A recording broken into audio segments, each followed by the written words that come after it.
quickly lose their territory, with Iran taking the south and Israel and Turkey splitting the north and taking Kuwait as well. Turkey would be satisfied with their expansion and would want to sign a peace with Iran. However, Israel would want to continue the war and attack Iran as well because of their secret agreement with the United States. Turkey would change their mind and would help Israel attack Iran. Things would look bad for Iran at first since they would be pushed back on both sides. However, they would manage to get help from none other than Russia, which would change the war dramatically, and Iran would manage to push Turkey and Israel back.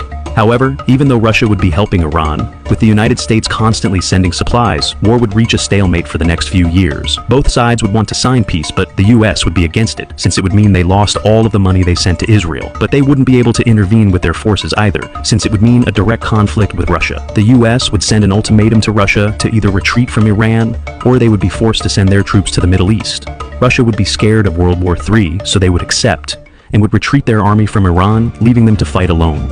Iran would now be at a disadvantage, fighting on two sides against two countries, and would be forced to completely abandon Saudi Arabia and send all their troops to their homeland to try and protect it.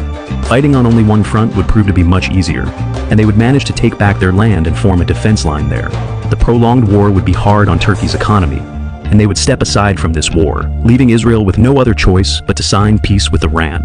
However, this wouldn't mean peace for the Middle East, since Israel would use this time to take other countries in the region, including Yemen, Oman, and the United Arab Emirates in just a few years. The US would be happy with the amount of oil reserves they got, and would stop sending help to Israel. However, Israel wouldn't want to stop here, and would want to take Turkey as well. Israel wouldn't want to give much time to Turkey to recover their economy. Israel would immediately attack Turkey, and would cut a large portion of their territory off by attacking them near Kuwait. Turkey's forces in the south would be stranded alone, and could only fight out of desperation.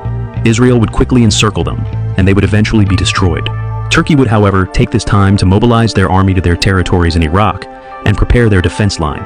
However, this would all be part of Israel's plan, who would send their army to attack Turkey through Syria, who wouldn't be able to stop Israel's army. With this surprise attack, Turkey's defense line would be attacked from behind, and they would be forced to quickly flee from Iraq without putting up much of a fight. However, this time they would learn their lesson and would make their defense line complete. After quickly defeating Syria and Lebanon, Israel would completely focus on Turkey. But even with their whole army attacking, they weren't able to break through Turkey's defense. War would stretch out for years, and Israel's army would be exhausted, which would give Iran a chance to get their revenge. They would unite Turkey, forming a Turkey-Iranian union, and would attack Israel together. Israel would quickly be pushed back and would ask the US for help. However, Turkey and Iran would promise the United States to let them keep their oil if they refused to help Israel, which they would immediately accept. With no help from their ally, Israel would be left alone and would quickly start losing territory. They would try and send more soldiers, but it wouldn't be enough, and after so many years of fighting, the Middle East would finally be ruled by a single country and would finally achieve peace.